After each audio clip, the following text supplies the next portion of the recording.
किस बात की पे है? और बच्चे फेल हो जाएंगे उस बात की पे है? किसकी दे रही है गवर्नमेंट सैलरी? ये मुझे आपसे ये सवाल है सर, बताओ। अपने जम्मू की बात करूं तो मुझे तो लगता है जहां के जितने लीडर्स जो हैं वो सोए हैं। और देखो कितना बुरा हाल है अभी बिलावर के इलाके में, क्योंकि अभी दोपहर के 2 बज गए हैं तो अभी भी सूर्य जो है वो नहीं दिख रहा है। तो आप देख सकते हैं इधर कि बिलावर के इलाके में कितना बुरा हाल है। तो बच्चे क्या करेंगे? इधर बच्चों का बहुत बुरा हाल है, इतनी ठंड है, इतना फॉग है। इधर एडमिनिस्ट्रेशन से जब अपील है कि छुट्टियां जो है वो एक्सटेंड करें। अगर इतनी ठंड है तो बच्चों को कहीं निमोनिया हो गया, कहीं बीमार हो गया कोई, तो उसका जिम्मेदार कौन है?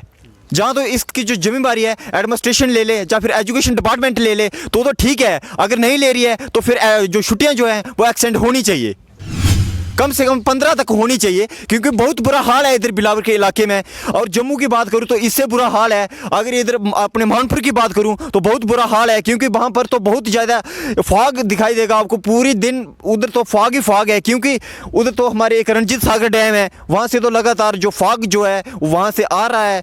और ठंड जो है बहुत ज़्यादा है। अभी 2 बज रहे हैं तो अभी मेरी हालत देख रहा हूँ, मैं भी कांप रहा हूँ। इतने कपड़े पहने हैं फिर भी मैं कांप रहा हूँ, तो बच्चों छोटे छोटे बच्चों का क्या हाल होगा? तो युवा से मेरा क्वेश्चन ये है कि जो छुट्टियाँ जो हैं जो एक्सटेंड होनी चाहिए या नहीं?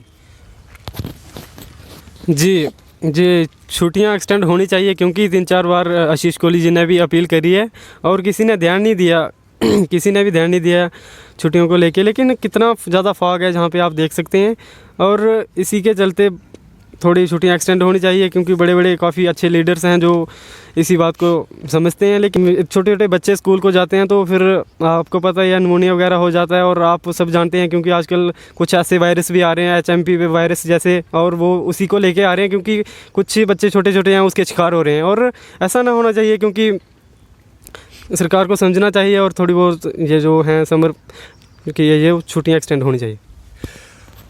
तो अगर मैं कश्मीर डिवीज़न की बात करूं तो वहाँ के जो लीडर्स जो हैं, अपने जम्मू की बात करूं तो मुझे तो लगता है जहाँ के जितने लीडर्स जो हैं वो सोए हैं। वो लगातार 10-15 दिन के बाद जब सर्दी ज़्यादा हो जाती है तो वहाँ पर छुट्टियाँ जो हैं वो बच्चों को 5-6 छुट्टियाँ वो एडमिनिस्ट्रेशन से बच्चों को दिलवा देते हैं। तो जो हमारी गरीब जनता जो है उसके तो सर बहुत बुरा हाल हो रहा है मुझे लगता है, क्योंकि हमारे जम्मू के लीडर सोए हैं, उनके बच्चे पढ़ रहे हैं और गरीब के बच्चे को बहुत बुरा हाल हो रहा है।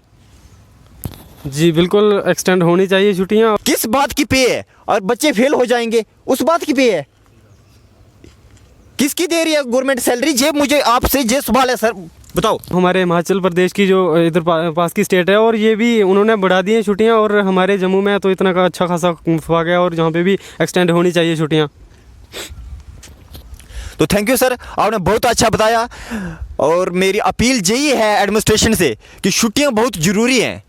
और दूसरी बात ये, अभी आप सर एक दूसरा क्वेश्चन मेरा ये है कि अब आप एक बार विंटर जोन के बारे में फिर से एक बार बताना है आपने कि अभी 10th के पेपर आने वाले हैं विंटर जोन के, तो उनको छुट्टियां पड़ी हैं, वो बड़े बच्चे हैं और टीचर जो हैं घर बैठे हैं और उनको पे मिल रही है। सर ये है कि जो विंटर के बच्चे हैं उनको छुट्टियां तो पड़ गई हैं, लेकिन छुट्टियां भी कुछ इसी हिसाब से पड़ी हैं, क्योंकि 15 फरवरी को उनका पहला पेपर है और वो सीधा छुट्टियां ख़त्म करके पेपर देने आएंगे। तो मुझे नहीं लगता वो क्या पढ़ेंगे, और मुझे लगता है कि ऑनलाइन वगैरह कुछ भी नहीं पढ़ रहे होंगे, क्योंकि छुट्टियाँ क्या पड़ी हुई हैं। और वो बेचारे उनका सीधा पेपर है, और पेपर भी 10th 11th 12th बेस जो आपको समझते हैं बोर्ड का एग्ज़ाम है, और उसके लिए पढ़ना पड़ता है। ऐसा नहीं है कि पास आप ऐसे हो जाओगे, लेकिन पढ़ोगे तभी ना जब आप किसी टीचर से सीखोगे। और आपको छुट्टियाँ पड़ी, आप सोए हुए हैं, आपको क्या पता है कि आप एग्ज़ाम कब देने जाओगे? आपको तो यही पता है कि छुट्टियाँ कब ख़त्म हो गया, हमने एग्ज़ाम देना है बस। तो अभी आपका क्या कहना है कि स्कूल उनको बुलाना चाहिए या फिर ऑनलाइन स्टडी, उनको ऑनलाइन मटेरियल जो है वो प्रोवाइड करना चाहिए? जी स्कूल तो अभी छुट्टियां उनको पड़ी गई हैं, स्कूल तो पता नहीं, लेकिन फिर भी ऑनलाइन उनको कुछ करना चाहिए। और आजकल की यूथ जो है वो ऑनलाइन आपको पता ही है कितना पढ़ती है, वो उसमें भी हम भी आते हैं, हम भी एक स्टूडेंट हैं, लेकिन ऑनलाइन कोई नहीं पढ़ता है, ये सब ऐसे ही है। लेकिन एग्ज़ाम का उनका अगर बोर्ड का एग्ज़ाम है तो फिर पढ़ना पड़ेगा। विंटर के जो बच्चे हैं उनको 3 महीने की छुट्टियाँ डाल दी गई हैं, और जो समर के बच्चे हैं उनको 45 डेज़ की। और आप समझ सकते हैं कि कितना डिस्क्रिमिनेशन हो रहा है यहाँ पे। बराबर की छुट्टियाँ होनी चाहिए। ऐसा तो है नहीं कि वहाँ पे स्टडी ज़्यादा हो रही है, वहाँ पे कम हो रही है। समर में अगर 45 पढ़ती हैं तो उनको भी 45 ही पढ़नी चाहिए, ऐसा तो चलो। तो केवल सर आपने बहुत अच्छा बताया, क्योंकि बाकी वाले बच्चों को, जो छोटे बच्चे जो हैं उनको चाहे 3 मंथ की छुट्टियां डाल दो, पर जो 8th 9th 10th 12th के बच्चे जो हैं उनको 45 दिन की छुट्टियां होनी चाहिए। और गवर्नमेंट टीचर्स जो हैं खासकर उनको फ्री की सैलरी दे रही है गवर्नमेंट। जी थैंक यू हरभजन जी, बहुत अच्छा लगा आपसे बात करके, ज़्यादा ना बोलते हुए। Thank you thank you sir.